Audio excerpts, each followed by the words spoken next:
It's not streaming at all.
Anyway.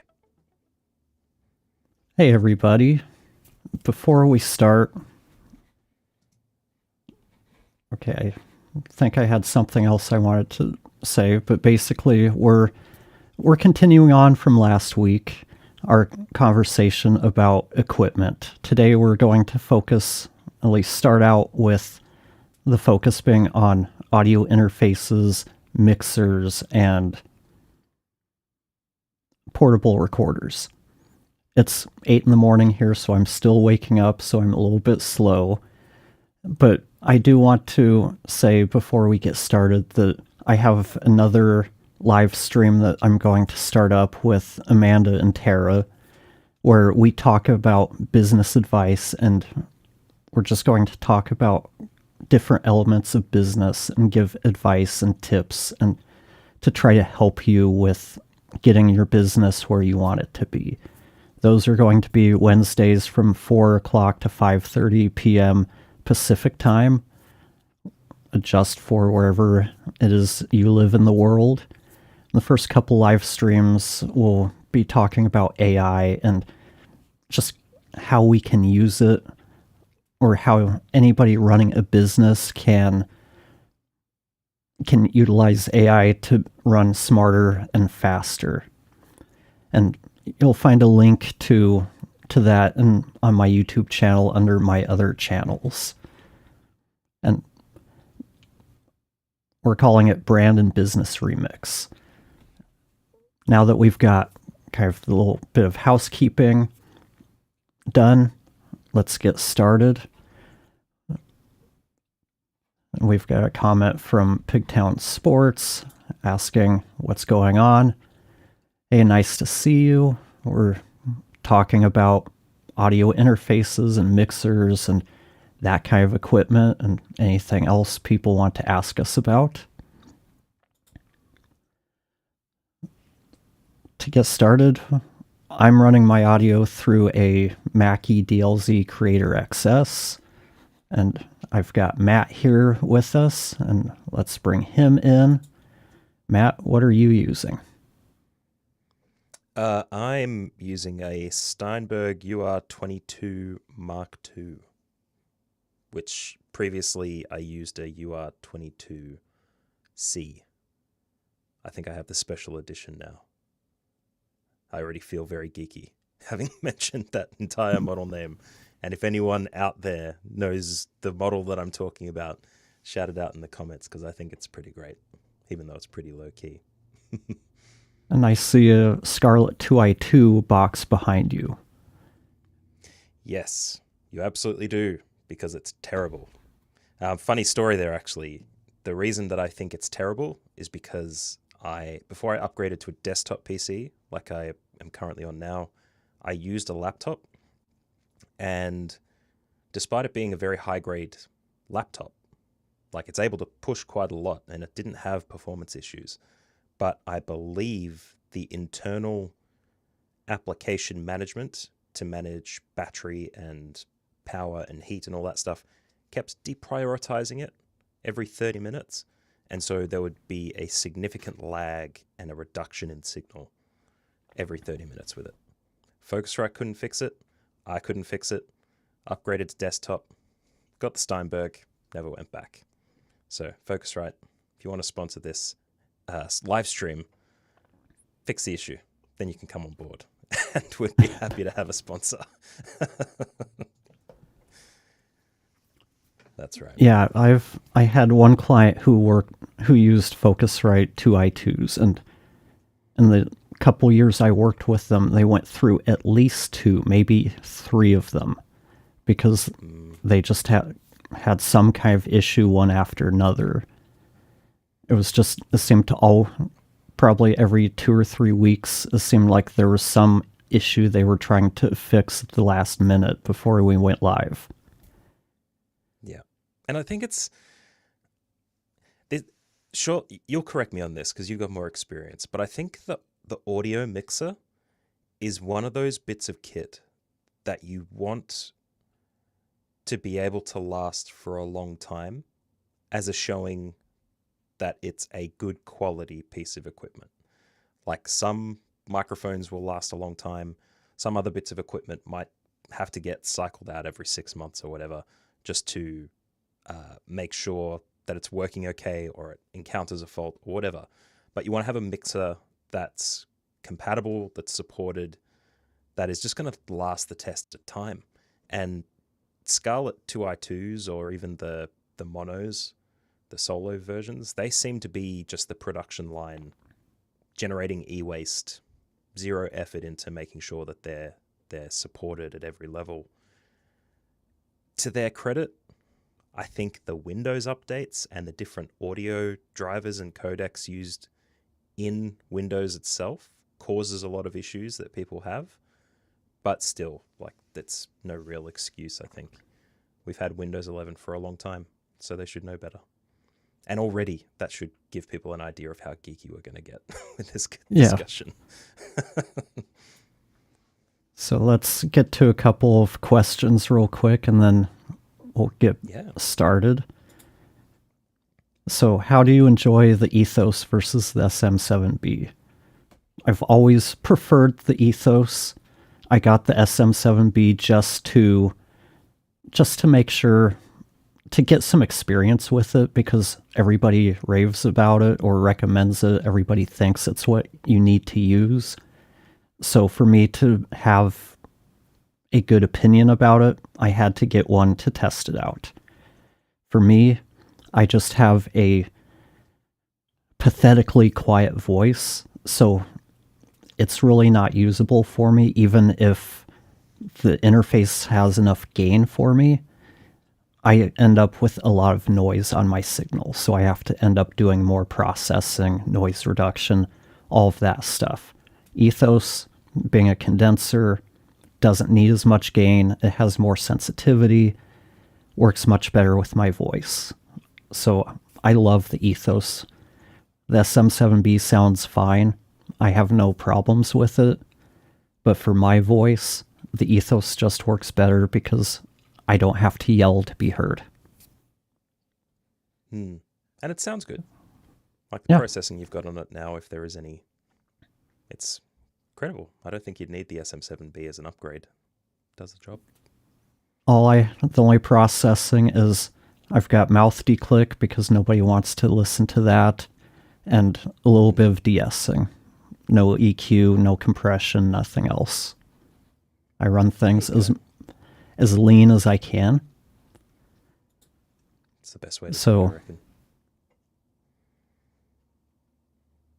Okay, I skipped one. Are we going through Ecamm or browser platform? This is through Ecamm. I'm a Mac user through and through.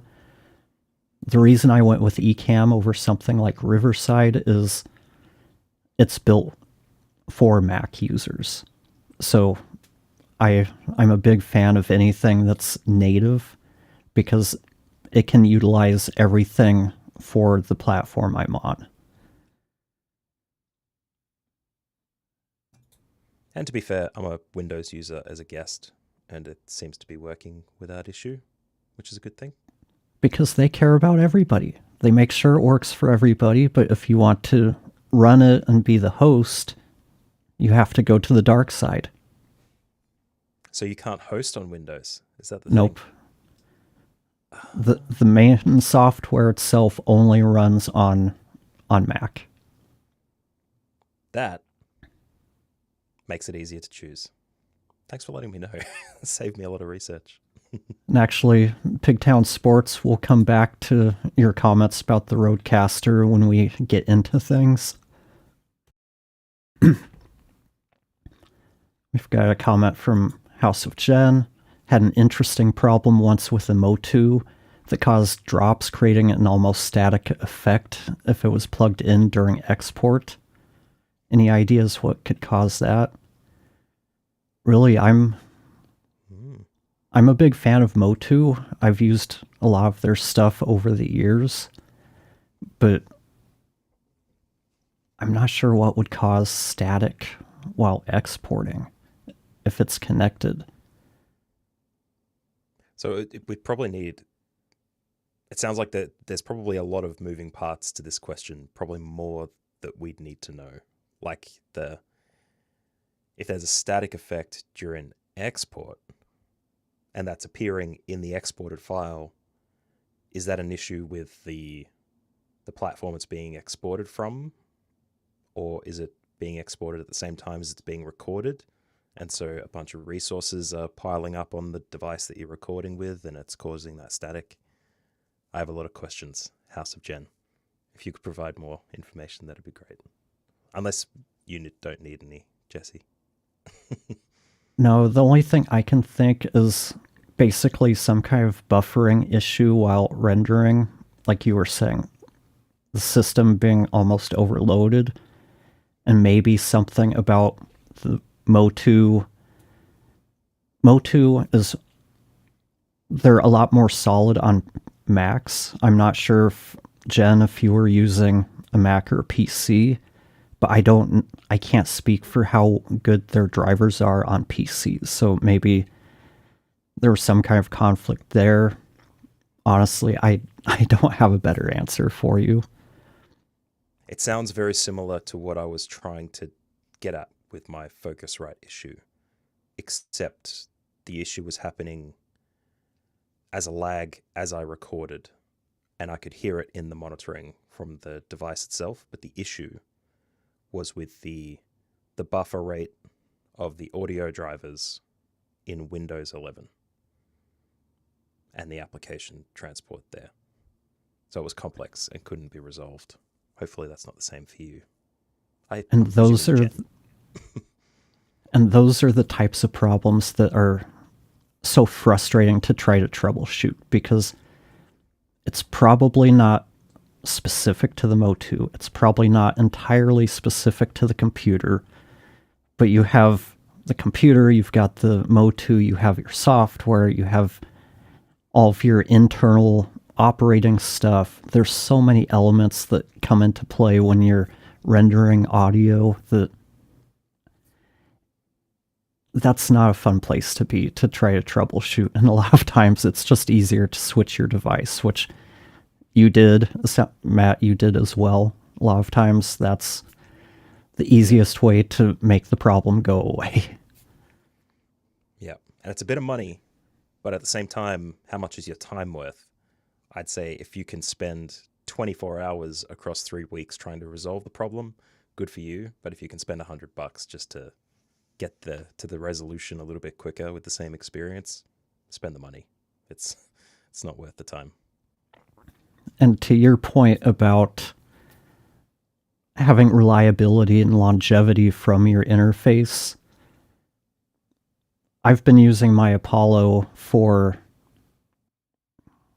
I think this one I got in 2019, 2018, something like that. So what, going on 7-8 years now. I had a problem with it about a month ago, 6 weeks ago, something like that, where one of the components went out, sent it out to them, got it back within a week, and everything's up and running. So there is something to be said about buying equipment from vendors who will repair stuff and having something that is actually worth putting the money into the repair. The repair was like $205, and that included shipping and stuff. And to me, that's worth it. But I also have an 8-channel interface because we do music. Most content creators, they're not going to need that, but what is Universal Audio Apollo Duo would work in a lot of content creators' workflows, and that is something that would probably be worth paying the money to repair. But the thing to really keep in mind, and I can't remember if we talked about this yesterday or last week or not, but the equipment is not really important to your overall sound quality. The equipment is when you want to start kind of nitpicking and getting that extra 5%, but there's a really low law of diminishing returns. So something like a 2i2, once you go above that price point for 2 channels, you're really not getting that much of an improvement in audio quality. So don't think that spending more is going to equate to better audio. No. More than usually, it will be more functionality. Like I think a lot of the audio interfaces these days are getting auto leveling or volume leveling or gain leveling. I don't know what they'd call it. But there might even be some AI-driven functions in there. I know we might get to the new Zoom recorder that has an AI function in it. Yeah. But the other thing to note here, just while we're here talking about mixers, is that people often investigate whether a mixer is ideal or not to color their signal, like whether certain mixers have certain tones on microphones, kind of similar to the argument about like cloud lifters and FET heads adding some extra tone or a different sound to a microphone signal. But in reality, the audio interface isn't adding anything, or if it is, it's not much. Is that right? Yeah, interfaces should be transparent, and the cheaper the converter, the cheaper the interface, the cheaper the converters are, the more colored your sound is going to be, the more expensive converters are going to be cleaner. Whether you're going to hear a difference, most people probably won't. We're talking about like audiophile, really trained ears being able to hear the difference between the conversion of something like a 2i2 and my Apollo. So once you hit a certain price point, I mean, the quality of conversion has gotten so good over the last 5-10 years that there's not as big of a difference as there was back when digital audio started becoming a thing in the early 2000s. But really, there's no point thinking you're going to get noticeably better audio by spending more money. A Rodecaster isn't going to sound any better than a 2i2. And usually the difference in that conversion only becomes apparent when you start working in music and you start putting multiple tracks that were recorded through the same interface together. That's where you can start to hear some of those differences, but for content creators, none of this stuff matters. What we want to look for is something where you're paying at least $100 per channel of conversion. So for something like a Focusrite Solo or any kind of audio interface that has one XLR input, $100 is kind of the price where you're getting the best value for your money. If you need 2 channels, $200. So that's kind of the way I've always looked at it. That's how a lot of people in the audio industry, music industry, kind of judge things, is how much you pay per channel. Anything under about $500 per channel is going to be pretty much prosumer level. So people think the Rodecaster Duo is going to be so much better because it costs so much more.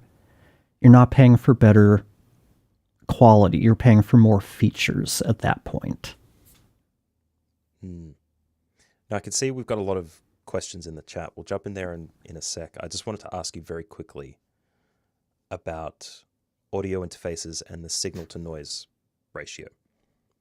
With microphones, we know that's important. Like having a high signal noise means that when you turn the gain up, it's going to be very noisy.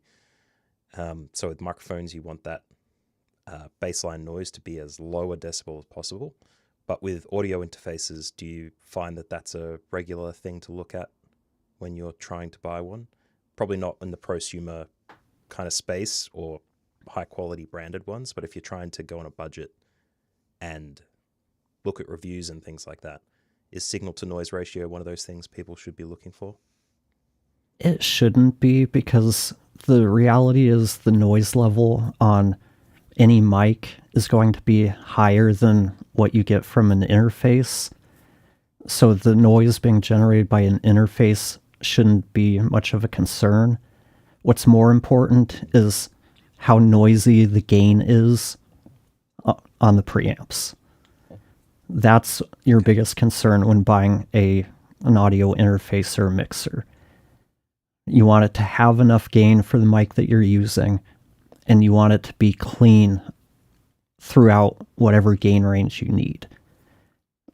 The higher you have to turn up the gain, the more noise you're going to get, because that's just the nature of preamps. As you get close to 100%, there's going to be noise. Okay, so clean gain and enough gain to push the microphone that you have. And Perfect. To go a little bit deeper, it seems like more and more interfaces these days are coming out with more gain. 10 years ago, gain levels, you'd look at like 50 to 60 dB. You're seeing a lot more stuff coming out these days that has 65, 70, 75 dB. And the general rule is you need at least 60 for an SM7B. The more you have over that, the better. Because if the SM7B needs 60 and you have 75 dB of gain, you've still got a decent amount of headroom before you start running into that noise problem that I run into. So you want to make sure that the maximum need of a microphone is less than the maximum possible gain from the audio interface. Correct. And the thing nobody talks about, probably because it's not a problem for most other people, is the loudness of your speaking voice also comes into play with that equation. So if you have a big, loud voice, you need less gain. If you have a really quiet voice where you can't be heard from 2 feet in front of you, like I do, you're going to need something with even more gain. And I haven't found anything that can do that, really. I think the Cranborn Audio, what's the name of it? Camden preamp. Mm-hmm. That's what I use with my Apollo. I think it's almost 80 decibels of gain, and it's very clean throughout the entire range. So that's what I was using for a long time, and I'll get into what I've changed in my workflow in a little bit, but let's get back to some of the comments and questions. Let's do it. So for Jen, she was saying this was a post-production export. I want to say the editor I was working with was using Windows 10. It was a few years ago, but still haunts me. Yeah, I can see why something like that would haunt you. Yeah, it's one of those things where you always have it at the back of your mind as a thing on your checklist to check. It's a good reason to listen back to the audio files you export before you upload them too.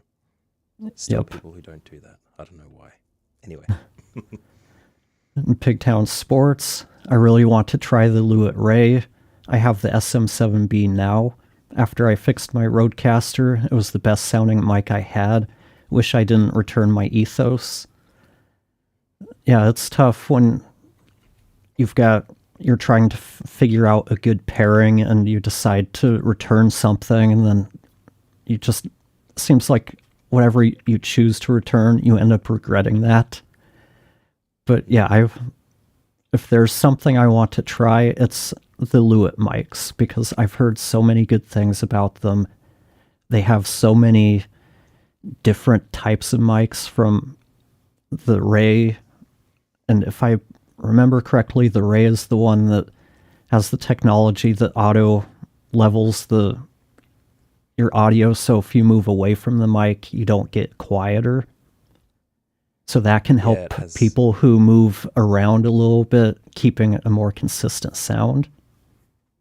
Yeah, it's got some sort of IR detection kind of lobe of sensitivity, where if you go in and out of it, it increases or reduces the gain. That was from a few years back too. But I also wanted to show off that I've got a 240 Lewitt 240 Pro sitting on my desk here. I could swap out the microphone and give you a test a bit later on if you want. Okay. If you want to hear it. Yeah, go for it. Let's see what else have we got. I had a Shure X2U. That started introducing pretty bad hiss and multi-hertz tones. That was a cable. Nope. Got a new version that I can't use because I don't have USB-C. Even no gain, it did that. Ideas. I think you're probably talking about a Samson Q2U, maybe? If it is a Shure X2U, I'm not familiar with that model. But you should be able to find some kind of a USB-C to USB-A adapter or cable. You don't have... I have not run into a USB mic that won't work over USB-A. So it's just a matter of getting a converter, adapter, or cable. And yeah, Pigtown Sports has another comment about the Duo. I want to get one thing out of the way before we get into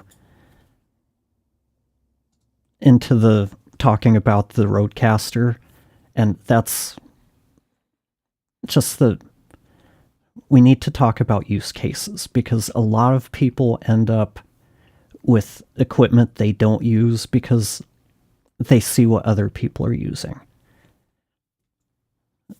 The way I recommend things to people is to keep your setup as simple as possible. So if you're recording by yourself, or you're only doing remote interviews or live streams like I'm doing right now, a USB mic is more than enough to get the job done.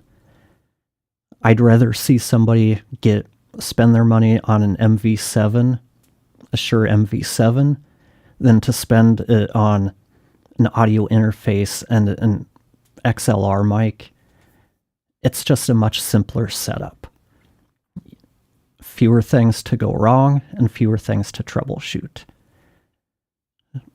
if you're recording in those situations where you're by yourself, there's nobody else in your space, you're not recording in person with anybody, you don't need a mixer, you don't need an audio interface, you don't need any of that stuff. You can use it. There's nothing against using it, but you don't need it.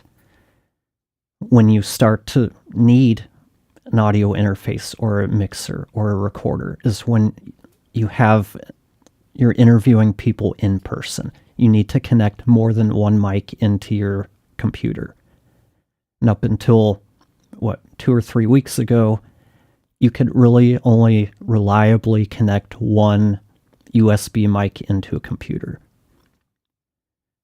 Zoom came out with their, I believe it was called the PodTrack P2 a few weeks ago, which allows you to connect 2 USB mics into your computer.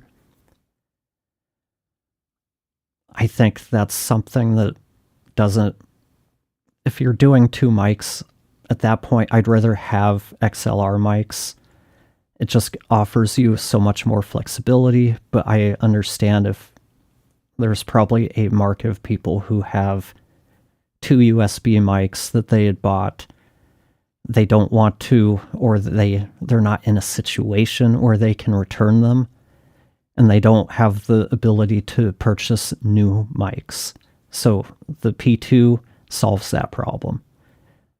On a side note, I do find it kind of interesting that the P2 works at 24 bits and 48 kilohertz, and the P4 and P8 are stuck at 16, 44.1, which is such a 2001 spec. I don't know why they did that, but that's kind of beside the point here. But when you really need the audio interface or the mixer is when there's more than one person in the space, more than one mic that you need.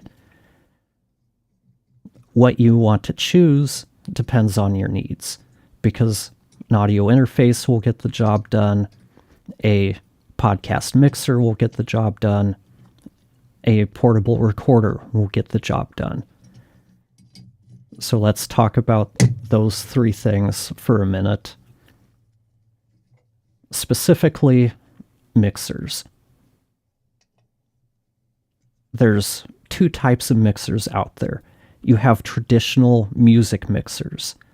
You don't want those for anything where you're recording multiple mics, because they take multiple channels and mix them into one single stereo output. If you're doing anything where you're editing or doing any kind of post-production, you want every mic to be on its own track. This is something that most mixers don't do, and it's something that no affordable mixer is going to do. That's why I specifically talk about podcast mixers to hopefully differentiate between the two, because these are mixers that are built for content creators, for podcasters, that they work much like an audio interface where they give you individual tracks for each input. And when we're editing, that just gives us so much more flexibility because we can treat each track individually. So with Ecamm, I've got a track for Matt and I have a track for me. So I can EQ my voice and compress it the way that I need to do so. And then Matt, being in a different space, and a different voice, different equipment, he's going to have different EQ needs. He has a different voice. He's going to need different compression settings. If we're trying to EQ and compress everything that's on one track, we're having to compromise, because what my voice needs and what Matt's voice needs is always going to be different. And then audio interfaces, they're not portable. They're stuck to a computer, and so they're a good choice if you need a couple of channels of input, like you're doing a 2-person interview, you have a co-host in person, situations like that. You're in a place where you don't move. You don't need to have portability. Audio interfaces are probably going to be your best choice there. So stuff like Focusrite 2i2, though I do actually recommend the Focusrite Vocaster 2 over that. Because again, it's built for podcasters. You've got the auto gain, you have all of the same features that you need from the 2i2, but you have 2 headphone inputs, and it's just built for a better workflow for podcasters. Podcast mixers, that's stuff like the Rodecasters, the Mackie DLZs, and I can never remember who makes the Mixcast 4, the Tascam. They make it's the Tascam Mixcast 4, and then you have probably the rack-mounted stuff, right? Or is there bigger I was going to standalone units? Sorry. I was going to go with the Zoom P8 as a podcast mixer. What were you saying about rack mount? Oh, just that, like, the bigger Focusrite units that you can get, the 8-channel ones, they tend to be rack-mounted units as opposed to standalone boxes like the Mackie and the Tascam. I wasn't sure if you were going to go there or not. Sorry to interrupt. No problem. That's what we're here for. In most cases, I think if you're doing a podcast, if you're in a situation where you'd be looking at rack-mounted equipment, I'd probably steer more towards a podcast mixer because you have more on-the-fly controls. You have the ability to add at least EQ and compression if you need it. You have noise gates. You have things that most audio interfaces just can't offer. So that's why I didn't really delve into rack mount gear, because you're generally looking at least 4 inputs, usually 6 or 8 before you get into rack mount territory.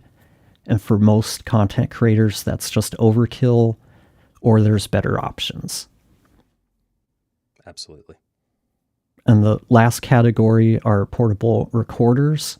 And those podcast mixers can be portable, but they're not going to be as portable as recorders. Recorders are meant to be able to throw into a small gear bag and take wherever you need to go. They're usually the size of, maybe a 2-channel, like a 2i2, maybe a little bit bigger, like a Vocaster 2, but they're small. A lot of them, the more affordable ones, they tend to be noisy. They tend to have noisy preamps. So those are more of a specialized thing if you absolutely need that kind of portability. So for most content creators, the choice comes down to, do I want an audio interface or do I want a podcast mixer? And now that brings us back to Pigtown Sports and his comments about the Rodecaster. Let me make sure I'm catching the first one. Oh, let me change scenes. Okay, Pigtown Sports. I was having crazy issues with my Rodecaster. I was ready to get rid of it. I was having crazy screeching issues and couldn't get any mic to sound good. Come to find out, the SD card I put in. Continuing, the SD card I put in so I wouldn't lose it was causing issues. Oh, that's interesting. I would have never thought of checking the SD card for screeching sounds or any impact on the sound.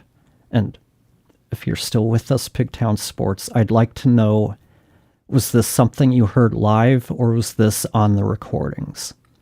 it was on the recordings, I guess I might eventually get to the SD card, but probably not. So yeah, that's another one of those types of troubleshooting issues that it's why I recommend trying to keep your setup as simple as possible. There's a lot of moving parts in those Rodecasters, though. It could very well be that the type of SD card inserted into it may have been the wrong one or an incompatible size, and then it having multiple settings for connecting to the computer as a mixer, as opposed to recording just to the SD card, that might have an impact on somehow what it's doing with the signal. I don't know. I clearly have never had one, so yeah, it's an interesting one.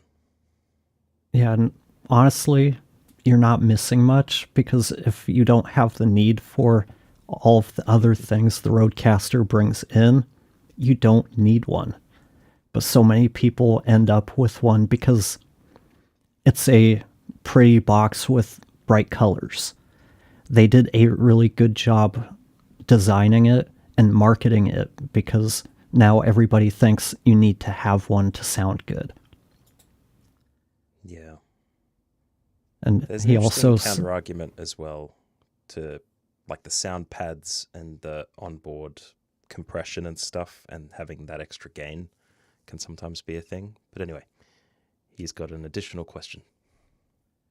I only got the Rodecaster Duo because I caught it on sale for $399, and it did some things I wanted it to long term with traveling with friends to do podcasts or using wireless mics.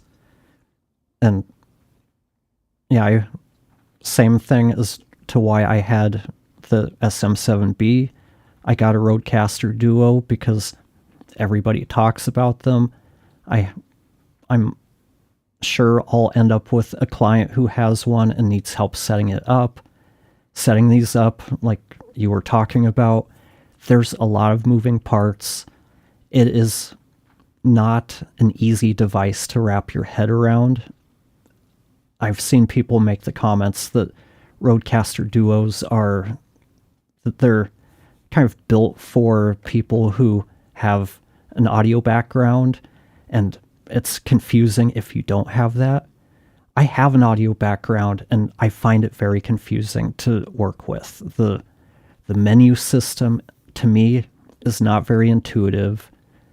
It seems like anything I need to do when setting it up is at least 2 menus away from where I am. And there's the way they have it set up is you connect it to your computer. There are 2 different USB ports you can choose from, and they have different functionality depending on which port you're using. And then you end up with either 2 or 3 different audio devices to choose from when you connect it to your computer. So it gets a little bit overwhelming trying to figure out how to set stuff up. And that's one of the biggest issues I had, was trying to use it the way that I use my Apollo. It became a little more frustrating trying to get it to work that way. But that's a use case that most people aren't going to have, because I'm coming from an 8-channel audio interface where I have a lot of submixes created depending on what I'm doing. I was able to do that with loopback in the Rodecaster. But overall, I actually like the MkII DLZ a lot better. It's a lot more intuitive. Everything seems to be within one menu, one button push, or technically one screen touch away from where I am. It's just really well laid out. And the other big difference between the two is the manuals. The manual for the MkII, it's so much better written. it gives you all of the information you need. There's some snarkiness in there. It's just very well written. Trying to go through the manual documentation for the Rodecaster it's a challenge because there's not a single manual you can scroll through and search. It's a bunch of web pages. So you end up finding stuff on one web page. At one point, you're trying to set up, and I remember seeing that before. Nope, it's never on the page you're on. You have to go back, try to find the page that it is on. And since it's not a single PDF, you can't search for related terms. To me, it's not as good of a user experience as I would like to see for a manual. And I know that's probably being a bit nitpicky when we're talking about manuals, but that's my experience.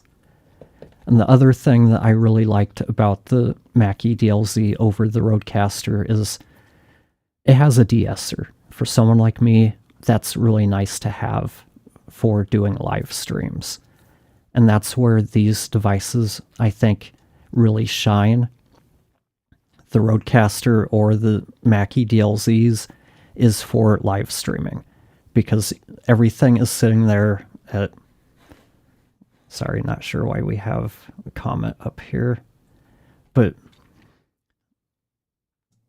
it was great. for live stuff, having that kind of control, it really does come in handy.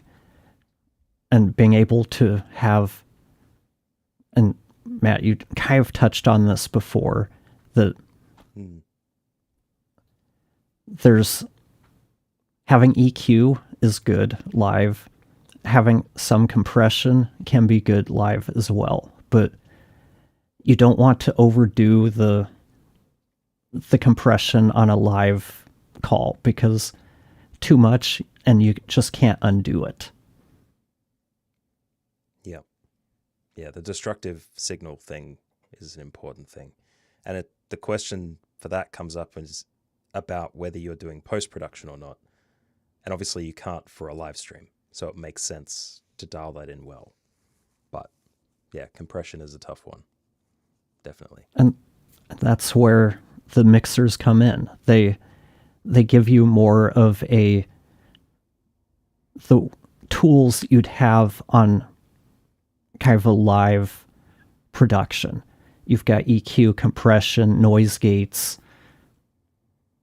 Trying to think if there's anything else.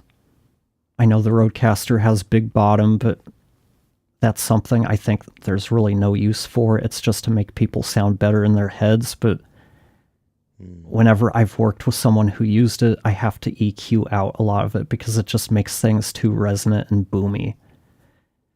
Might sound good in your headphones, but someone listening to your show in a car, it's not going to sound as good as you want it to. I think a gimmick they're trying to sell in these units now is the ability to change your voice, like to sound like a robot or an alien or whatever. Does nothing to improve the signal at all, but it's something that they include now, I think. I think the Rodecaster has that. I'm not sure if the DLZ has it. I think it's something they're throwing in for kind of that small fringe market who might be doing like fiction narrative, or maybe if you're working with someone who needs to be anonymous. Yeah. But for most people, that's something that you're not going to really need. No. Like it's just a gimmick. Like they have reverb and echo on these and other stuff that in most instances you're not going to need. But there's always going to be a use case where it comes in handy. Yeah. Throw it in the box. There was something that I wanted to mention from a justification perspective for the live streaming thing, having these boxes to improve the signal do the de-essing, the compressing, the EQ, something that I was trying to figure out for a long time is how to process the signal that goes out to a live stream entirely in software. And there are people out there who will mention this when you're looking to buy a Rodecaster. They'll say, oh, don't worry about doing that. Just use OBS and add your VST plugins as a resource that you can process the signal with. Or get Voice Meter Potato or Voice Meter Banana if you're, I don't think they're available on Mac, but just a Windows thing. And VB cable to, route the audio through a virtual software mixer and then have the signal be delivered that way. But outsourcing the processing of that signal to a device like a Mackie or a Rodecaster is very useful because it avoids internal software-based lag, which inevitably you find when it's doing some processing and it requires resources to do it, that you'll be like a couple of frames off on your video and your audio. There's something that you need to sync up there, which is complicated. And you really don't want it to be a chug on the resources of a single device either, because you might find that your fan starts kicking up on the computer because it's getting too hot, and then you've got fan noise to deal with in the microphone that you need to eliminate. Just outsourcing all those things instead of trying to do it on a single device via software makes it easier to manage. And it means you've got multiple devices that are sharing that load so that you don't have to do it entirely through the single device, which has been something that I've tried to deal with a lot. House of Jen has mentioned that Mike's gain is a little low. I'm assuming that's me. If I'm a bit quiet, I can boost my gain, but Jesse, you might want to check in with me to see if that's something that I should do. How noisy am I at the moment? I'm not hearing any noise. So okay, I'm gonna boost that gain just a little bit. Thanks for letting me know, House of Jen. Hopefully, that's not too awful. How is that, Jesse? I'm not really hearing anything, but I also don't monitor super loud. Okay. I know a lot of people do tend to monitor louder than I do, but I did turn it up a little bit and I wasn't hearing anything. Okay. And certainly I don't think it's something I work on. I need to work on it, I think. If there's one downfall with Ecamm, and I don't know if this applies to OBS and other options out there, there's not a really good audio meter. I would love to, or if there is, I haven't found it in here. I would love to see something with better meters so I could see everybody's levels so I can visually tell, hey, Matt, you're coming in a little bit quiet, or I'm coming in really loud. And that's also a possibility. It might be my audio coming in a little louder than it should. I had actually turned it down a little bit for this stream. I pulled up a loudness meter to check my levels. I was coming in like at around negative 14 LUFS. That's a little bit hot. So I backed it down. I think I was around negative 17. So House of Jen said that's a lot better. Thank you for letting us know. And we're still working out the kinks here. This is live stream number 4. So each one is a learning process. And that's the thing. No matter how much experience you have, when you start something new, you're new to it. So there's been some bumps along the way on my side, and I'm learning the software. It's par for the course. We all start at the beginning when we're new to something. Yeah. And look, in fairness, I should get one of the mixes that we've been talking a lot about today. I should get the MkII or the Rodecaster just to test it and to have something for these live streams so that I can boost my signal and do some of the processing myself, because the amount of gain that I've given this now is quite a lot compared to what I'd normally use in post-production. So I don't usually do it this high, and I always worry when it's this loud as well, because, you know, I might have some mouth clicks and some gooey mouth noises coming in. So Jen, if we've just traded off you being able to hear me to my mouth noises, I'm sorry about that. But I want to try it too. Like, I always try to think about how to do it through software, but I think I just need to bite the bullet and, like you, get a duo and happen with the mic change. Well, I haven't changed microphone yet. I do have the Lewitt kicked up and ready for us to test if that's something that you'd like us to do. I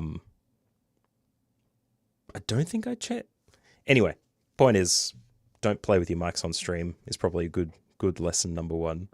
And maybe I'll work on that. That can be my homework for the next couple of streams. Get myself a duo or something and figure that out. And then I'll have something better for these streams and everyone can hear me good. And just to touch in on something we talked about last week, I've got my cell phone set up as a secondary camera, so we can see that even using a fairly modern, I think this is a 3-year-old iPhone, we can still get good quality video compared to my Canon. So again, it goes back to that law of diminishing returns. A cell phone, in my opinion, is generally going to perform better than a webcam, even a good webcam. It might not be as simple to use, so sometimes I'm going to opt for something that's easier to use over the ultimate quality. So something like a Logitech Brio 4K is probably going to be a better option for a lot of people than a cell phone, because it's a pain to take your phone, get it set up each time, tear it down, take it down, however you want to phrase it. And if you keep your phone in a case, you've got to take it out of the case. It's a lot of work. And I know from working with Tara, she just wants things that are ready to go, no mess, no fuss. You turn it on and you can be up and running. And that's, again, goes back to what I try to stress to people. Keep your setups as simple as possible.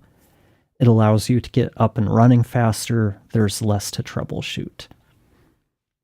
But back to your point about the audio being able to process stuff in real time versus software. Don't worry about mouth noise. I've got you covered. I'm running RX mouth denoise on all of the tracks because nobody wants to hear that. No. There's latency is an issue when you start using plugins on live streams. Any good live stream software will allow you to adjust for latency, but a lot of these plugins can add quite a bit of latency, and you may not have the ability to adjust enough for it. And I think that the latency adjustments, and each platform calls it something different, like audio input delay, there's different names. They're mainly there because video takes longer to process than audio. So your audio is going to arrive to your computer faster than the video signal will. So you need to offset your audio or delay it to get that sync. When you start introducing plugins, that's going to slow down your audio. It's going to take longer to process. So you can't delay the video signal. You can only delay the audio. I think Ecamm has minimal adjustment into negative. Others might have a lot more flexibility in positive and negative, But I think it comes into like buffering. There's probably all kinds of technical stuff there that goes beyond my knowledge. But you want to check the latency levels of whatever software you're using, because don't try to use anything like DX Revive, Supertone Clear. Those are going to add way too much latency. If you're dealing with noise, treat that in your space. Treat it with your equipment. Wherever it's coming from, treat it there. Stuff like EQ and some De-Essers, compressors, they can run with fairly low latency, but generally, if you don't need it, don't use it. Like I said, the only software I'm running is Isotope RX's Mouth Declick, because that's something I suffer from. Doesn't matter how much water I drink throughout the day, it's just there. It's the way of life, and I don't want to subject all of you to that. It's a necessary evil. But the latency thing with EQ and signals, I think sometimes a lot of packages will include it, and that allows them to internally account for the lag as well. Yeah, I know Ecamm doesn't have any built-in filters like that. And okay. I hate that I just called them filters, because that's what everybody calls them, but they're not filters. Noise in audio space, filters are something very specific. Compression is not a filter. De-essing is not a filter. EQ, maybe you can look at it as a filter, like especially high and low pass, but yeah, that's just kind of a pet peeve of mine, and I just fell into it. But yeah, that's the thing, where you use what you have access to in your whatever you're using, whether you're using a Rodecaster or a mix or a DLZ creator, or you're using Ecamm or OBS. There's going to be hopefully native options to help you. Unless you've got serious problems, EQ isn't really necessary most of the time. It can help, but don't worry about it if you don't have access to it. Compression, it's really easy to overdo. Some people need compression, other people don't. I'm very monotone. I'm not very animated as a speaker, so I don't need compression. I really very rarely have to compress my audio, and I'm still at between 3 and 4 loudness units of dynamic range. Other people, they're a lot more dynamic, so having some compression can help in a live stream.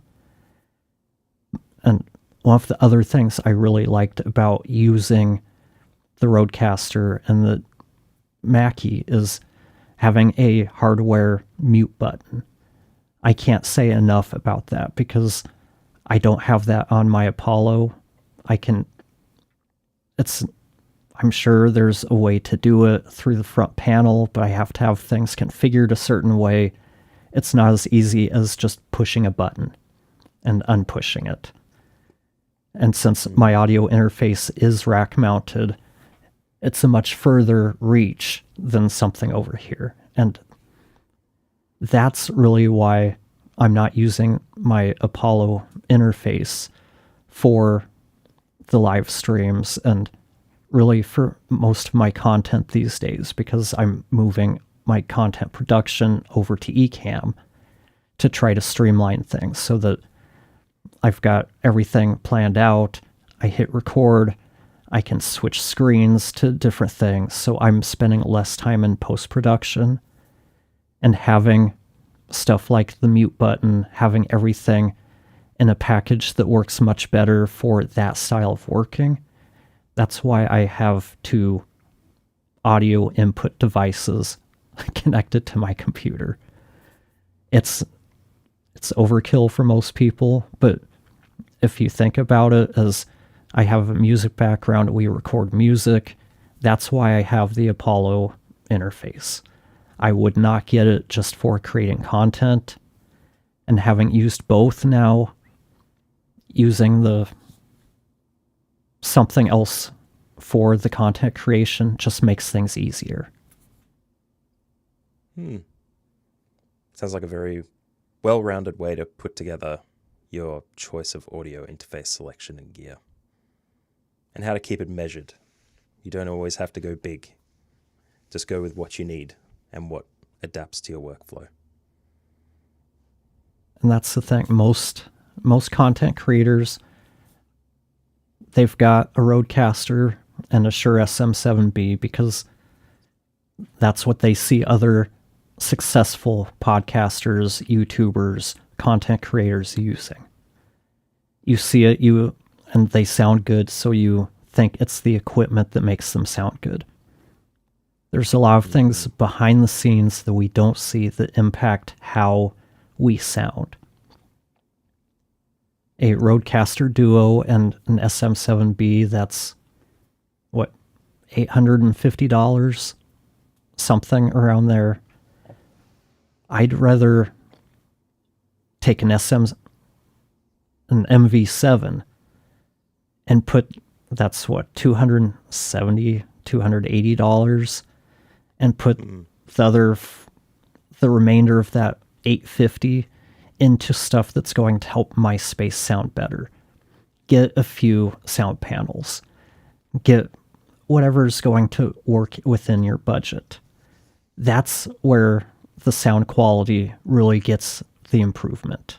And we talked about this last week. Acoustics are the most important thing to your audio quality. If you record in a really bad sounding room with a Rodecaster and an SM7B, it's still going to sound reverberant. It's not going to sound as good. You're going to have to do more processing.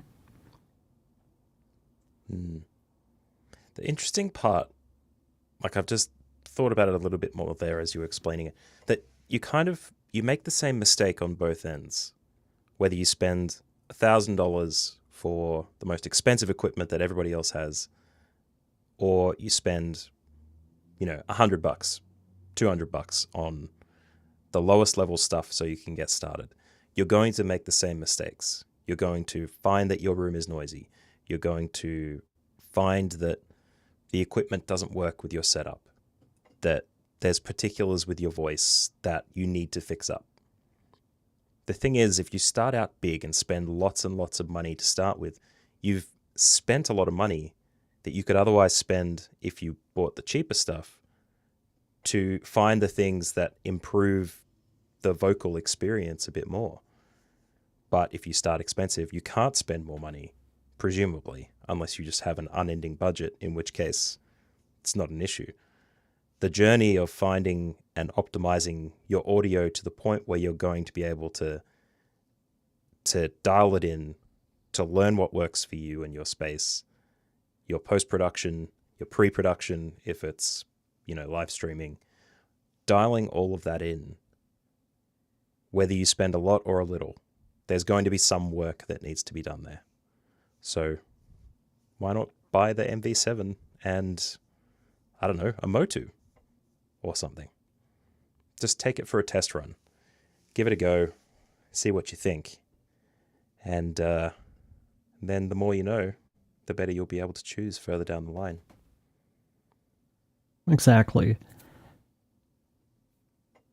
There's that law of diminishing returns. That's the thing that I just can't talk enough about, because people spend a lot of time thinking the equipment is the big thing. And up to a certain point it is. But let's look at the Rodecaster Duo. If you're recording by yourself, okay, right now you're paying for 2 channels and you only need 1. So you're spending more than you need to. You're not getting any benefit from that second channel. You've got sound pads. If you're not using sound pads or sounds in your live streams or your podcasts, you're paying more for that feature that you don't need. You're paying for another headphone amp that you don't need.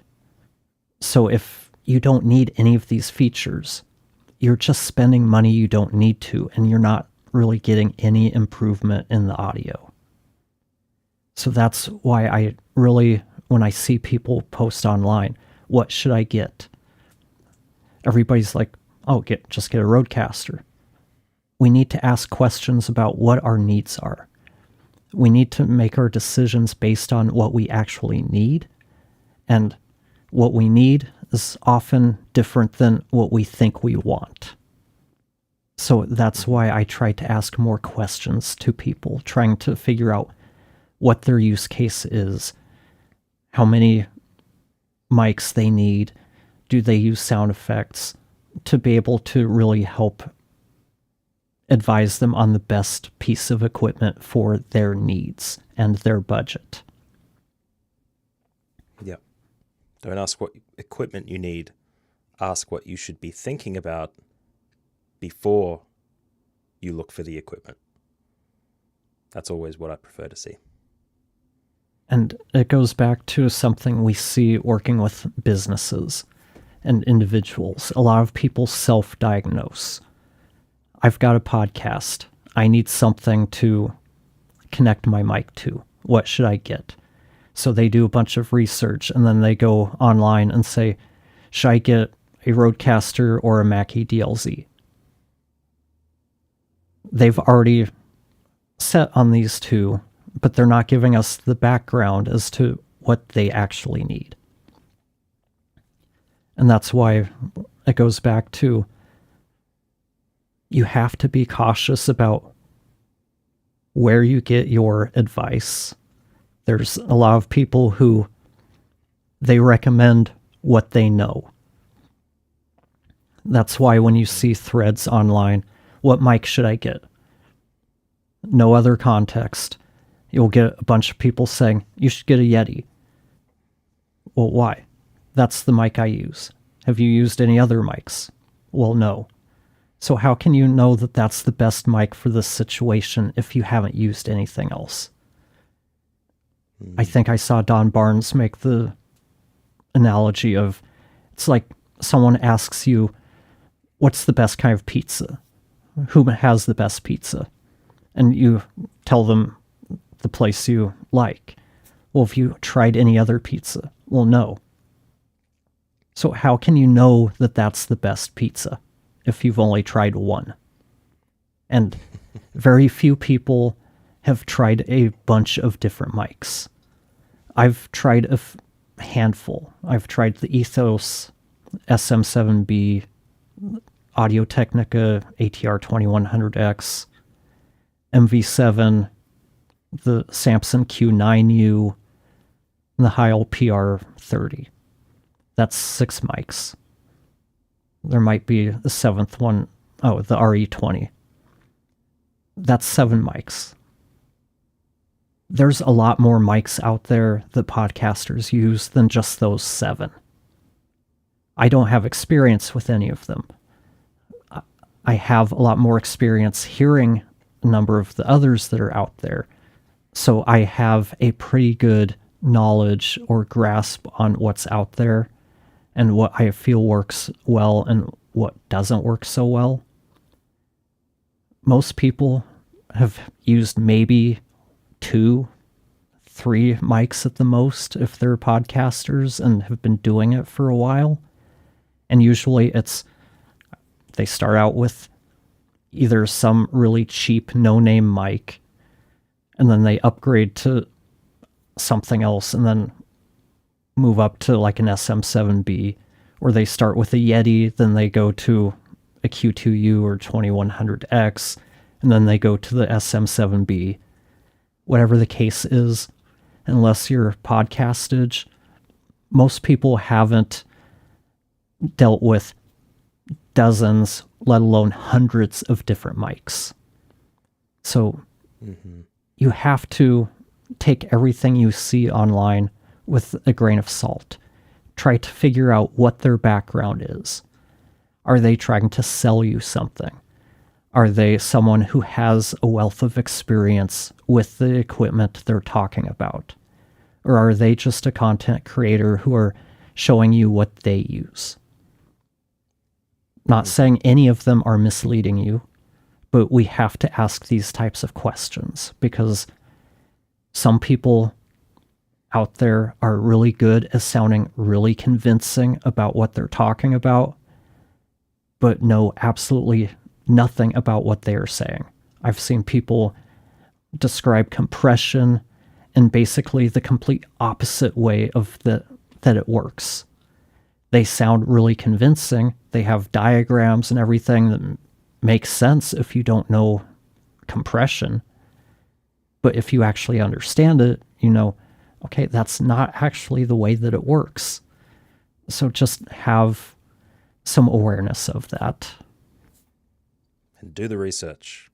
And the great thing about podcasters is there's usually a evidence there that you can check with their final output to see what kind of product they're making.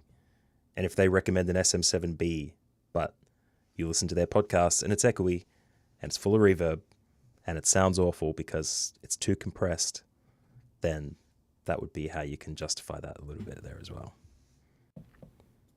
House of Jen has a great comment there as well. My big question is always, is there an affiliate link? I wish I had you for real-time communication because this is an interesting topic, because as a small content creator, I use affiliate links. It helps pay for the costs of running and creating the content. But in no way does it affect what I say about anything. It doesn't impact what I review. I'm as... It's hard to say this without sounding a certain way, but basically, I try to be as unbiased as I can in terms of I'm not going to recommend something that I don't believe in. I'm not going to say good things about something I don't.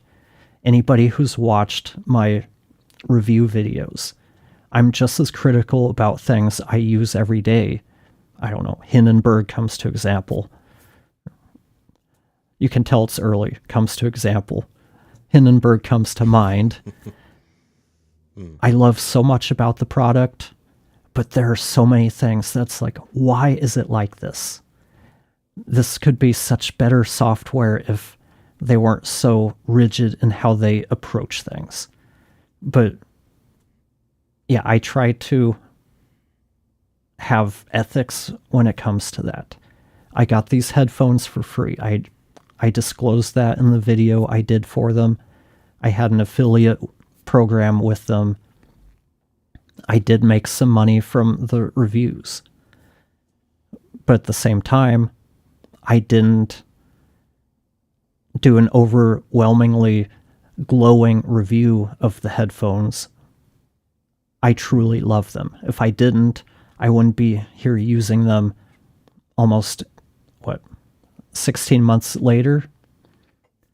And I know what you're talking about, House of Jen. I've seen so many videos where it just comes off as a commercial for the product. And yeah, those types of things, it's like,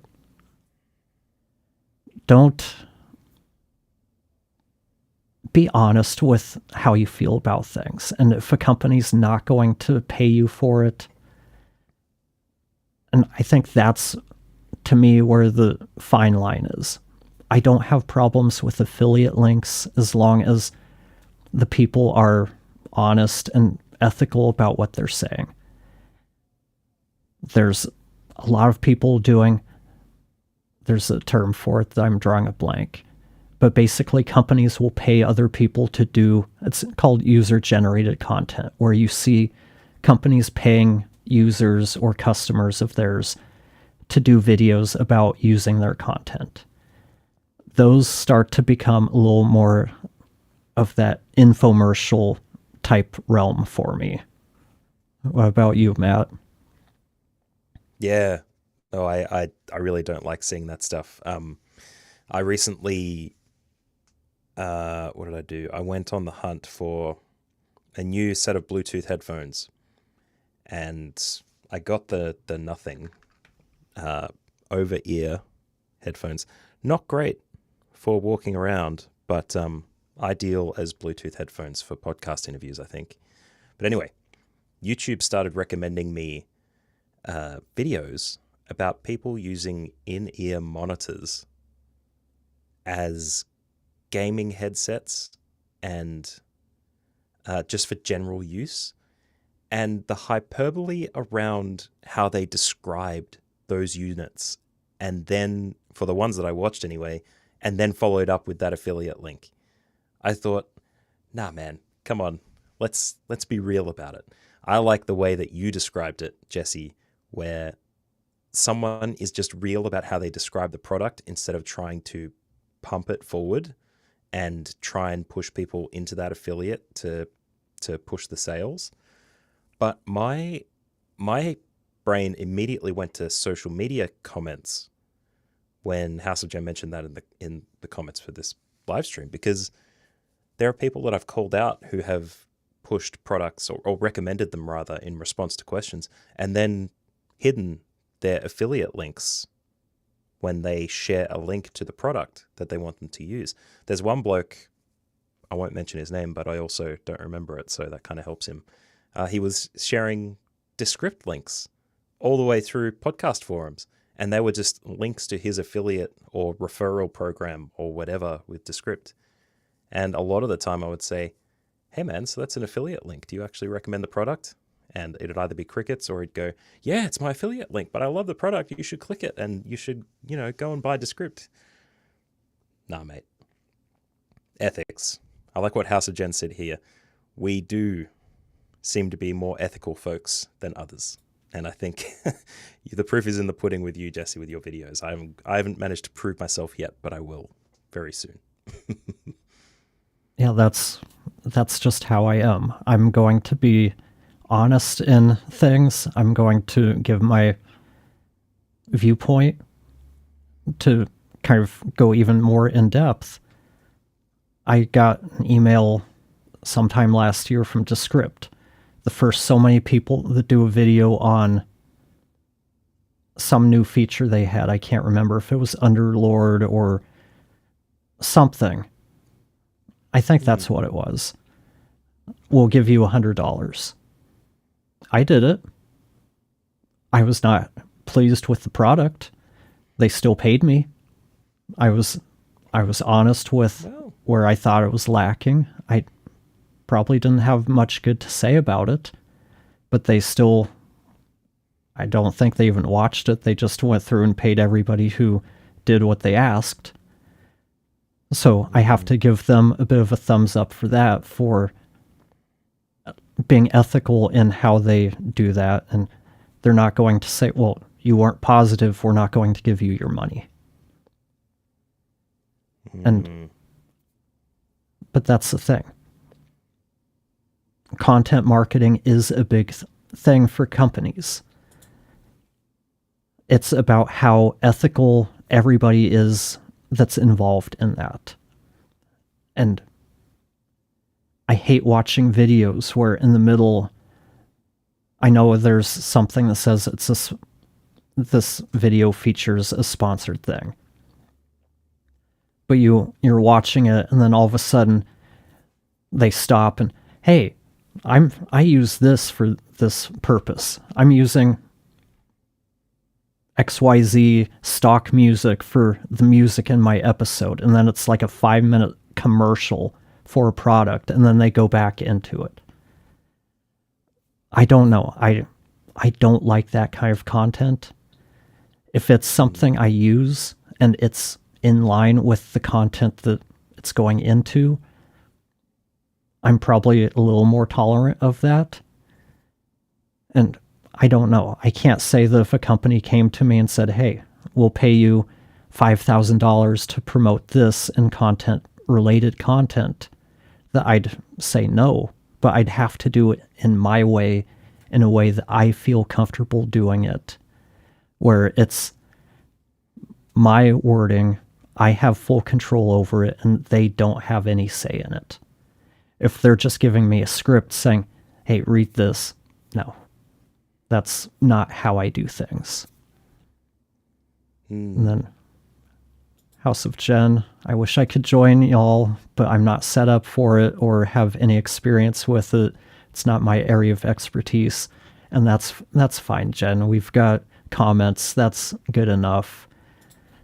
It's me voicing some frustration with the limitations of doing a live stream. I can't just bring people on and communicate with them in real time. Maybe there's a way, but I'm still trying to figure out how to do it with the two of us. So it was just a little bit of, it's not as easy trying to have a bit of a conversation through text when the texts are delayed. But that's fine. I understand. Not everybody is set up or even comfortable doing these types of things. I'm not comfortable doing these things, but I have to force myself to do it because it's the only way I can market myself, because I'm even worse in person with groups of people. So if I were to try to go to some conference, I'm just going to be in the hallway hiding in a corner with Tara and asking, why did we spend all the money to come here? I'm not a very good networker. So creating content like this is the thing that is easier for me to do, but I'm not comfortable with it at all. And I've been doing Sorry, this I'm not laughing at you. I'm not laughing at you there. It's live streaming is it's great for that, because it means that you can interact with people and you don't have to make it a big event. But I reckon you're doing a great job. If you're looking for a bit of, confirmation that you're in the right place, I think you're doing good stuff. And you brought me along, which I'm very appreciative of. Well, in fairness, it is easier doing something like this because I have somebody to talk to doing my regular videos.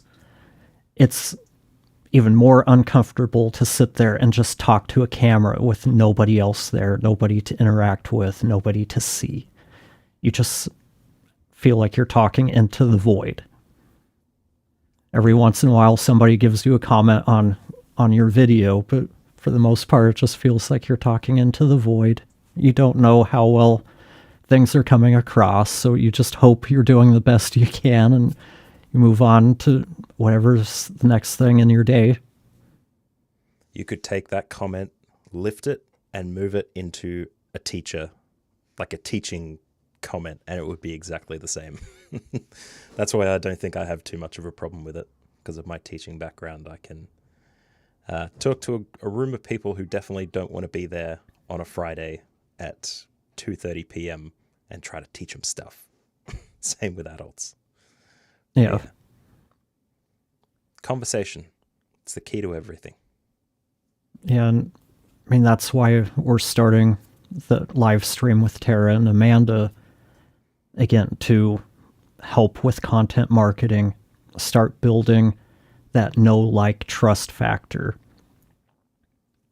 And that's what a lot of content is these days, whether we're creating content for ourselves, our company, or even, like we were talking about, doing some paid promotion, affiliate work. That's what content is.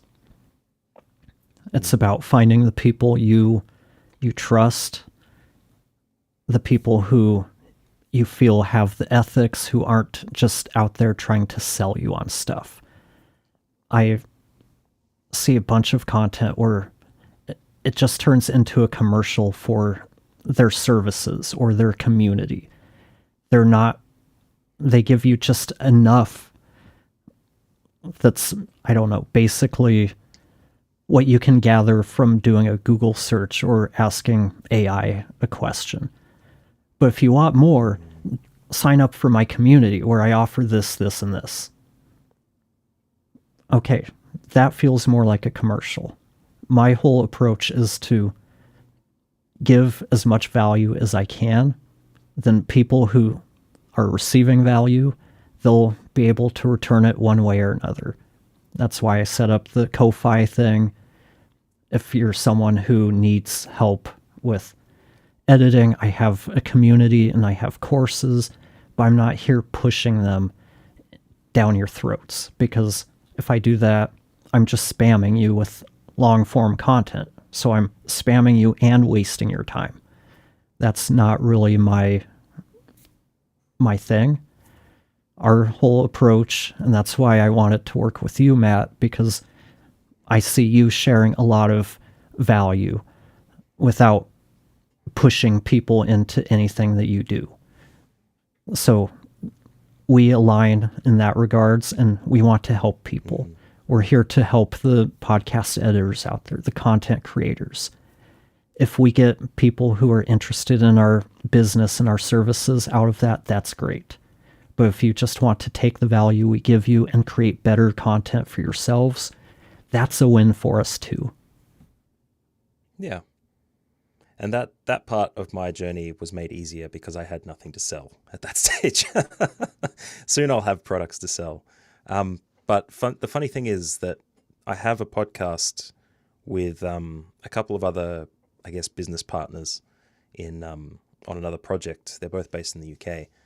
But our podcast is called Help Before You Sell.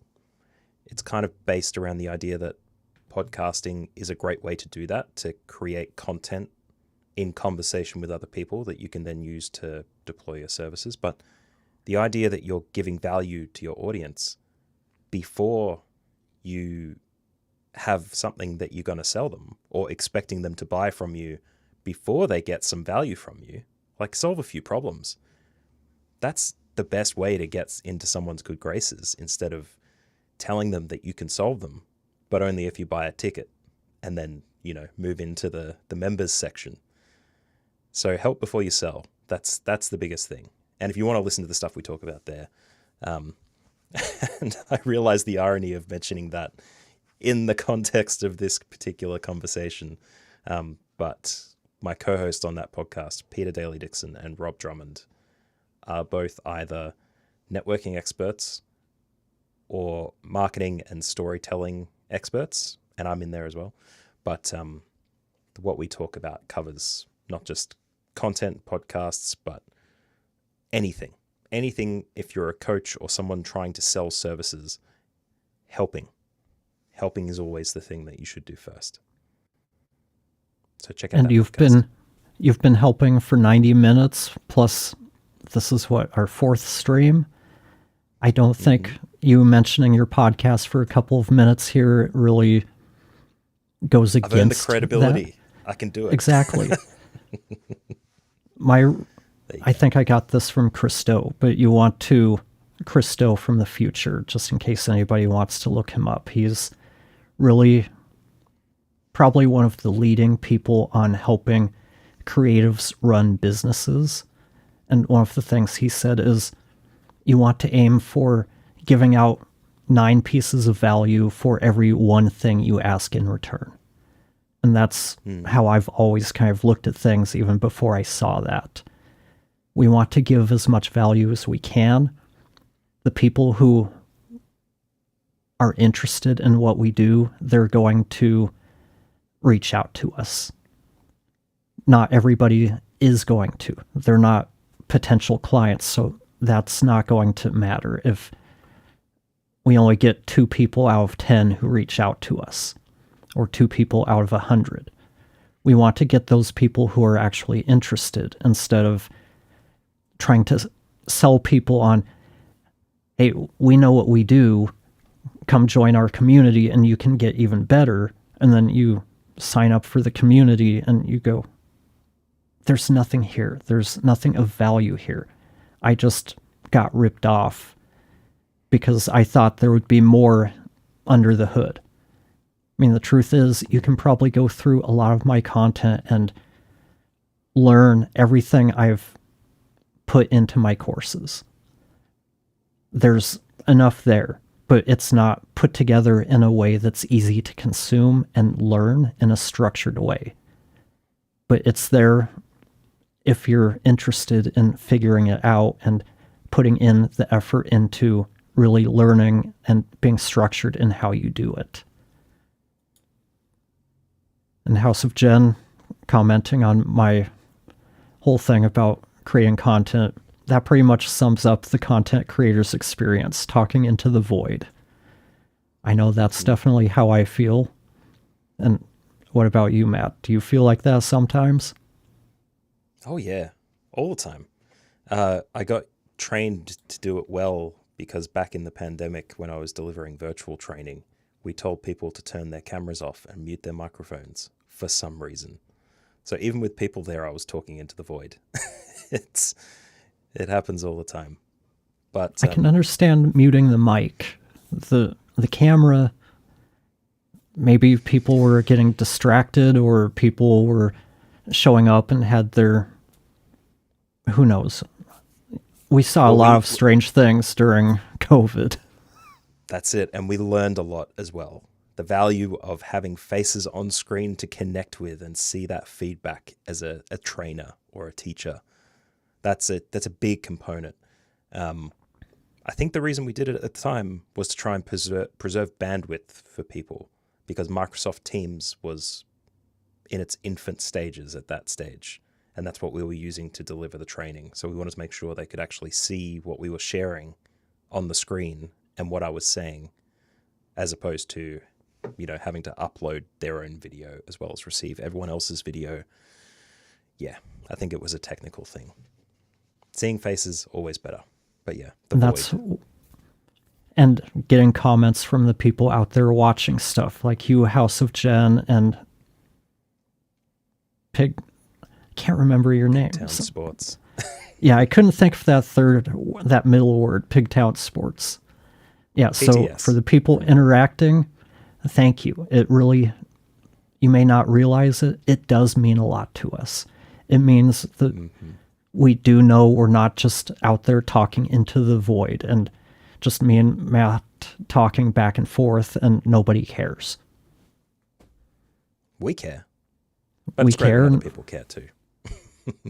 And we know that not everybody can make it to a live stream. That's why we have this available as a replay. And for anybody out there watching the replay, little self-promotion. If you like what you're seeing, please give us a like and a subscribe. I have a little overlay. Do that. And if you want to be kept aware of our live streams or other content that I make, go ahead and subscribe. And for Matthew, where can people find you and your content? I know we just talked about one podcast. Yeah, so I'm currently, Help Before You Sell, available at activateyourpodcast.com. That is one of the podcasts I've got rolling at the moment. I'm looking to restart Coffee with a Podcaster, my podcast that will be interviewing other podcasters in a bit of a different way than you expect, and kind of monologue into the void episodes from me as well. If you want to find out more about my editing services, mbpod.com. Otherwise, you can find me on LinkedIn and probably on Facebook, being terse and succinct with people sharing their affiliate links and giving bad audio interface recommendations. I can't find the overlay that has your info. I thought it would come up. It did not. Let's try this one. There you go. There's your info. At least for your podcast editing. Great. Click that down here. Oh, hit a microphone. Click the thing. That's what the YouTubers do, right? Click the button. Ding-a-ling-a-ling. Whatever. I don't know how many people I see still doing that, other than one that I'm not really going to mention. Okay. But yeah, sounds curious. I'm not sure how many still do that. It's kind of normalized at this stage. It's the notifications thing that kind of popped up in the pandemic, right? Yep. And I think people have started to calm down on that, like the whole smash the like button. Like everything seems like people pick up on things and then it becomes cliche and then they stop doing that and find other ways of doing it. Again, I try to keep things as minimal as possible. If I can just get away with an overlay and a 5-second ask, I'll do that. But yeah, that's what we're all about here, helping people. And like I said at the beginning, me, Amanda, and Tara are starting a live stream talking more about the business side of the things we do, not just around content creation, but really more about people who are offering services, who are running a business. Whether you're a freelancer, if you're a freelancer, you're still running a business. And I think that's one of the areas where so many podcast editors struggle. They look at themselves as freelancers and they wonder, why can't I turn this into a full-time business? You can't turn it into that if you're not running it as a business, if you don't have that foundation to market yourself. And that's a huge thing. How do I find clients?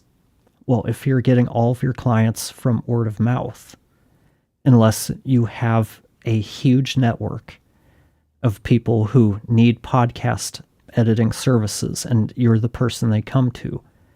For most of us who haven't been doing this for 10 or 15 years, we don't have that. We're having to look at new ways. Marketing isn't a new way. That's how businesses have been doing things forever. Networking is one way of doing it, but if that's your only way, you're probably not going to do well if you're just starting out in offering a service. These days, marketing is becoming more and more important. People want to get to know you. Again, that's why we're doing live streams. It helps people get to see us, see what we're like in person, what kind of knowledge we have. I'm sure people watching this would feel more comfortable working with you or me than some unknown person they run across on Facebook or X or wherever. So we're going into that stuff. We're going into how to build a brand. We're going into how you can leverage AI to streamline your workflows so you're not spending as much time on the things that don't pay you, so you can spend more time on the stuff that does. We're going to get into boring stuff like business operations, and my sister's going to kill me for calling that stuff boring, but it is just like you're making predictions early. Well, to be fair, I told her I found something more boring than the stuff she does, and that's the stuff that I do, because AI seems fun, but when you really dig into it, it's boring stuff like we need to reformat your data so we can automate stuff better and get things from here to here. That's boring stuff. A lot of running a business is boring. That's why so many freelancers shy away from learning how to run a business, because we all want to focus on the fun stuff, the money-making stuff, and then wonder, why aren't we achieving our goals? Why are we always stuck as a freelancer? Or I don't know how I can become fully self-employed when I don't have enough time to edit enough to make it a full-time living. There's so many things that come into play, from how much you charge to what you're doing for lead generation, what your website looks like, what kind of impression people get when they get there. And our goal is to help people learn so they can improve those parts of their business. Because when it comes to creative services, doing the actual work is usually the easiest part. For us editors, editing is the actually the easiest part of the job. It's all of the other stuff, dealing with clients. And me and Matt were talking about this right before we went live. I think that's what we'll talk about next week is working with clients, how to handle different situations, and probably talking about red flags when talking to clients before you sign them, as well as the types of things to look out for once you start working with them and go, oh, this might not be the type of person I want to work with. And coming to that realization and not sticking with bad clients. Yeah. Feeling comfortable moving on because it's not just about the money. It's about everything else. Yep. Which you'll tune in for next week on whatever the name of this thing is. I can't remember. Thecontentshop.com. Shop talk for content creators, but that's really just a title to give it some kind of a name. It's just the live stream we do on Tuesdays. Whatever you want to know it by. Better SEO content than the Matt and Jesse show. Hear them talk about what they want to talk about. And that's the other thing. You hear so much about repurposing content, and there's a lot of content in these live streams that we can repurpose. That reminds me, I need to get you last week's live stream too. But basically, what I'm going to... A lot of this stuff is test for business stuff. So I've been playing with the Opus Clip, which does a surprisingly good job of going through a 90-minute live stream and finding 30 to 40 compelling short-form videos out of that, or clips. So I haven't gone through all of them, but the first few were pretty good, strong clips. I'm sure not all 30 are, because obviously as you go through, they're going to get weaker and weaker. But as long as we can pull out a number of them from each stream, that helps. But the other thing I'm looking at doing with this content is breaking it down into the bigger chunks of content we talk about. And that can be the types of things that will be freestanding type content. So we spoke at length about like podcast mixers.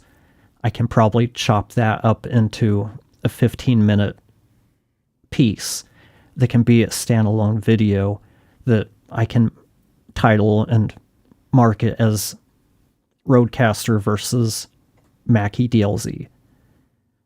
Help people who are looking for that specific piece of information. And that's where I think a lot of people kind of fail when it comes to, I'm not sure fail is the right word, but one thing they don't think about when repurposing their content.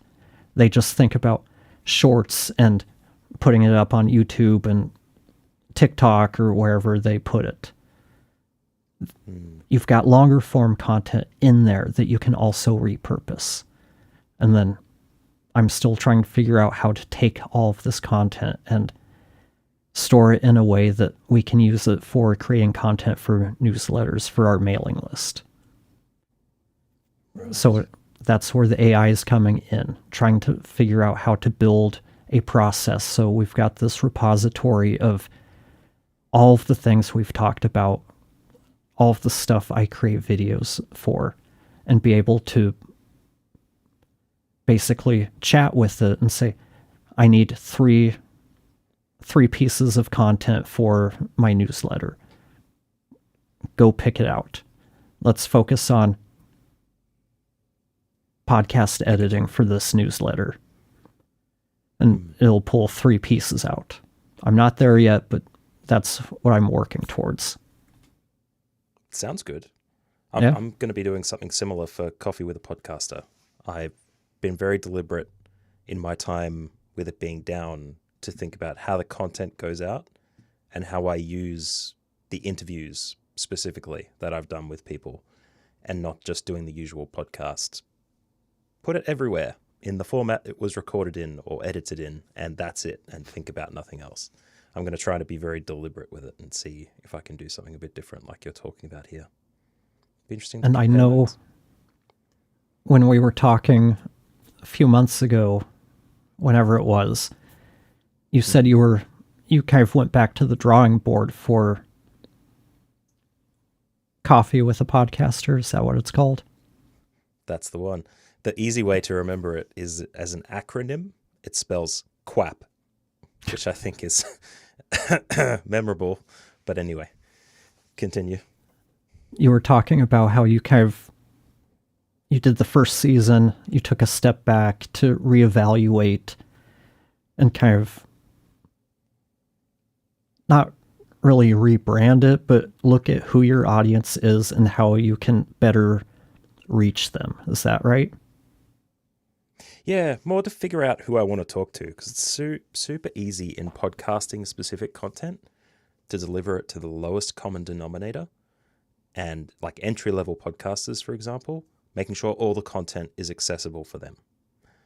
But I think there's a lot missing for podcasters, specifically podcasters, who are in the space, have done the beginner level stuff, and now they're looking to just like slowly, incrementally improve over time and kind of figure out what they're doing with what they know already and where they can go.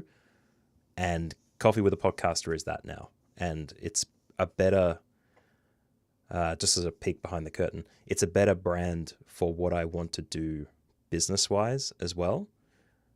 It's not the mbpod.com podcast, but it's a podcast that allows me to deliver content to the people that I'd like to work with.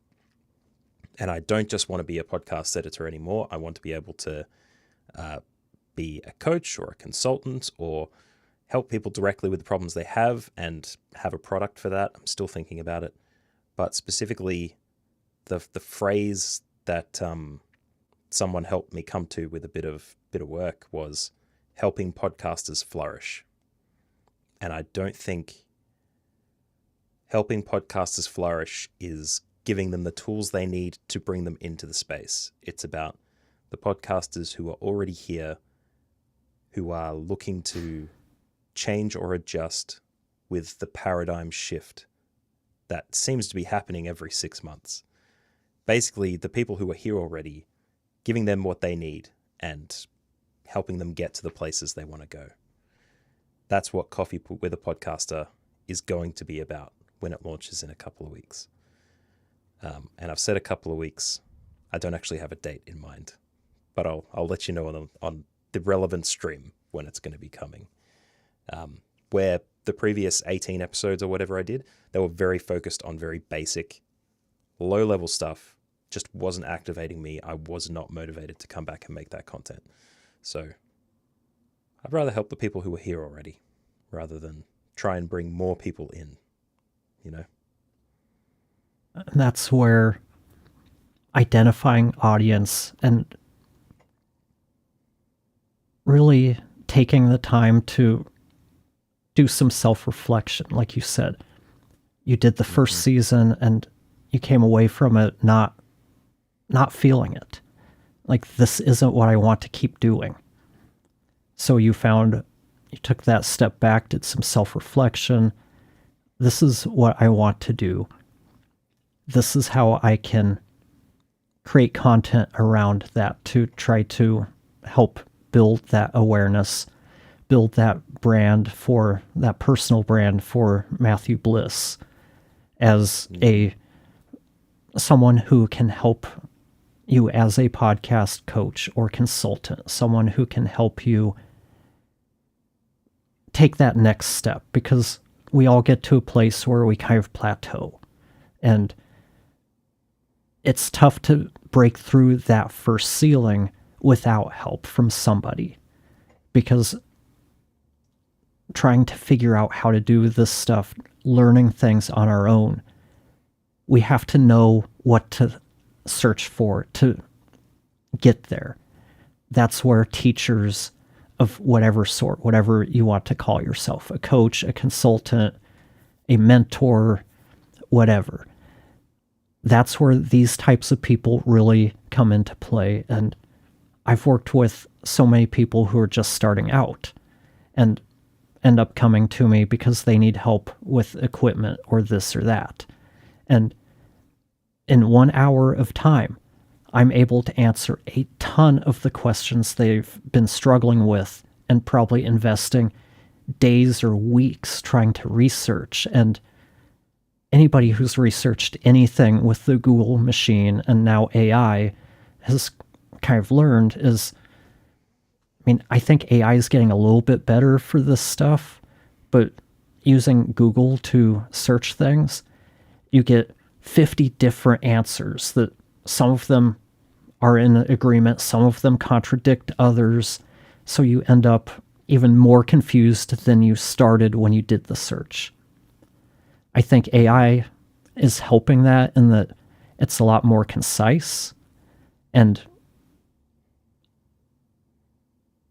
I guess the more you ask it questions, the more you can start to delve into that varying, contrasting viewpoints. So even AI is not going to be a replacement for that knowledge that I call it situational knowledge. AI and Google, they're good at big picture knowledge, but trying to apply it specifically to your situation without needing some amount of knowledge to get the best answers out of it, you're still going to speed up your learning curve by working with someone who's been there, done that. But can react to you too. Like the way I'd interpret what you said there differently with the situational thing. With AI and Google, they don't have direct experience with the things that you're looking to answer questions about, specifically with the things that we're talking about here, for example. They are very good at aggregating opinions and making a selection of the opinion or the expertise to give you based on what it has access to, and it gets better at selecting from the information. Whereas if you pay for a little bit of time with one of us, we can not only process your situation and where you are, but also give you recommendations directly from our experience, instead of having a layer between the experience and the information. I don't know, it's starting to get complicated there. But yeah, you're right on the money. There's no substitute for having a person there that saves you with an hour that costs a little bit more time, the days of searching that you'll do, and useless wasted time in social media trying to find the answers yourself. Or worse, you spend time trying these different things, whether you go out and get a Yeti because everybody tells you that's the best mic to start with, and then you get it home and you record with it. This sounds terrible. So you take it back to you return it wherever you bought it, and you get some other mic. Maybe it's some no-name mic that breaks after 3 days. Who knows? But you spend a lot of time trying things that don't work. And I went through that process using AI to help me build an automation that I was trying to troubleshoot. I spent days working with it, trying to figure out how to do this, and it just couldn't figure it out. So I ended up, and for me, that's part of the learning process. Okay, what can I use AI for? What is it good for? What does it struggle with? The different methods it gave me to try is part of that learning process. Okay, this is how this works. This is how this works. Okay, this doesn't do this, which AI thought it should, but at least I know what it does now. So it depends on how you do things. But I got to a point where it's like, okay, I can't spend any more time trying things. I'm just going to ask in the community now, okay, here's my problem. The guy came back, answered the question. It was a 2-minute fix. That solves it. And that's the importance of having people you can turn to who have more experience than you do, because they can help you in a matter of minutes or even an hour address so many things that would take you so much longer to figure out on your own. And that's the exchange. You're buying their experience and their expertise. You're not buying someone to just tell you stuff because you're too lazy to search it. And that's where paying for the right podcast coach and consultant or whatever can really be the thing that changes your life. Funnily enough, Anna Xavier's podcast, the podcast Space, she recently had an episode on podcast coaches that I listened to that was excellent. And I would recommend that to anybody else thinking about it as well. And what podcast was that? It's called The Podcast Space with Anna Xavier. I think she lives in Austin now, but she lives in the US.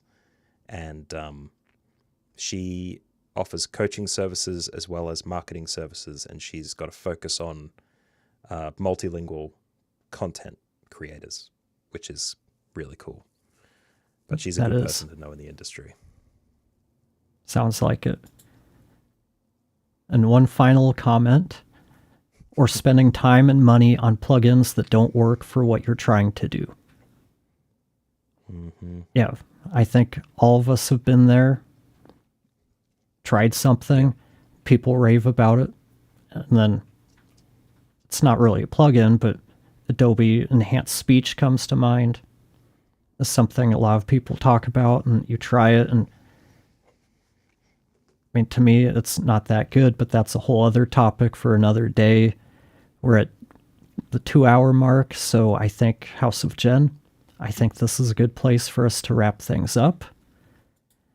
Mm-hmm. We'll be back here next Tuesday talking about working with clients. And thank you for joining us. Thank you for participating. Thank you, Matt, for taking the time to interact with all of us. Thanks, Jesse. And thanks, everybody. It's been great. See you next week. See you then.